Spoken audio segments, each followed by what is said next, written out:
Yo, yo, yo, yo, yo. Here we go. 4.4 proportional and non-proportional situations. So we're going to talk about when something's proportional or when something's non-proportional and just identify when it is and when it isn't.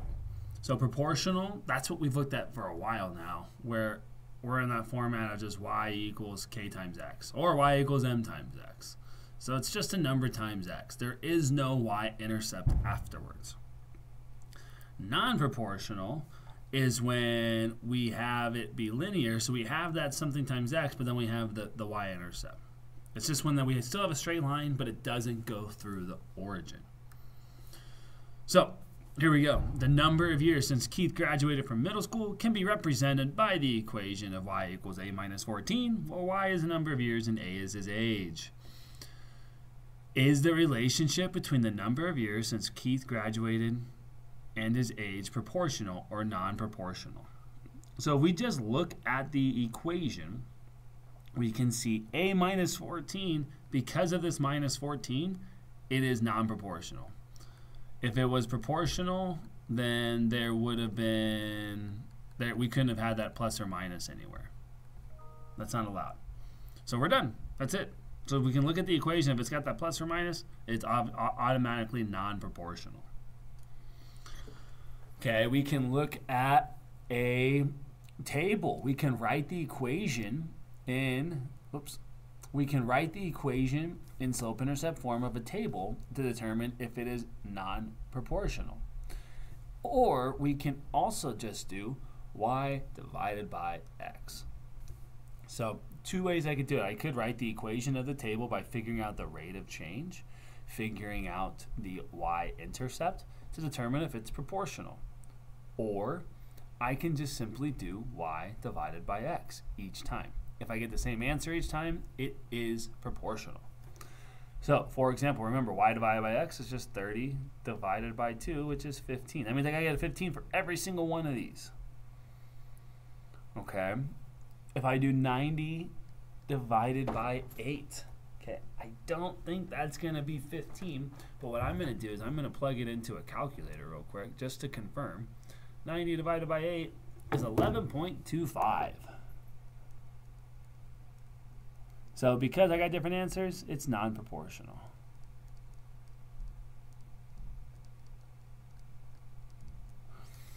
Now, same thing over here. Y divided by x, y divided by x, y divided by x. If I do y divided by x, I get 1 divided by 5. I can actually do the division, or I can leave it as a fraction. If I do the division, I do get 0.2. So now I got to do the same thing over here. 8 divided by 40. Okay, well 8 divided by 40, if I divide these both by 8, I can simplify the fraction to get 1/5. 1/5 and 1/5, well, they're obviously the same thing. So far so good. I could have also done 8 divided by 40 in a calculator and I would have gotten 0.2. Finally, I got to do 13 divided by 65. That does simplify to 1/5 if I divide both of these by 13. And 1/5 is 1/5 is 1/5. 13 divided by 65 is 0.2. So yes, this is proportional.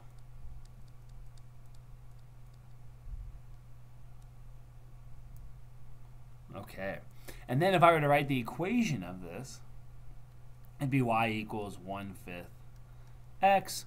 Or I also could have written y equals 0.2x because I did y divided by x. If I got 5 each time, that means I did x divided by y, and I would have the wrong equation. Okay, now if we look at a graph, we should be able to determine if something's proportional or not. Definition of proportional relationships is a straight line that goes to the origin. This is a straight line, but it has a y-intercept of 1. So that means it's non-proportional.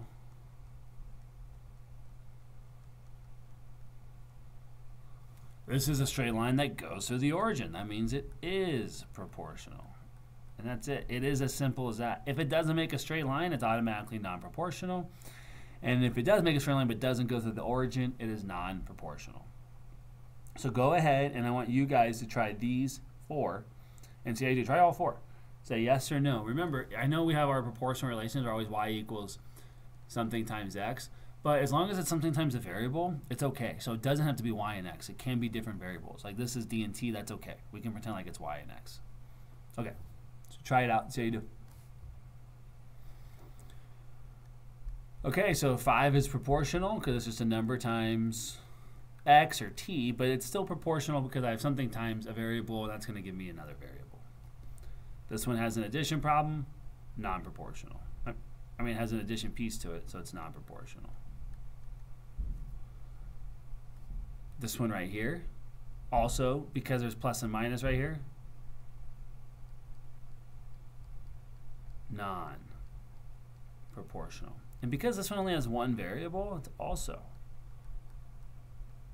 non-proportional.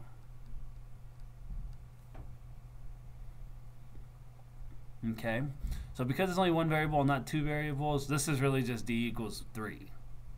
Okay, so that would be a non-proportional relationship. And that's it. There's nothing else. Things to remember. Proportional is a straight line through the origin.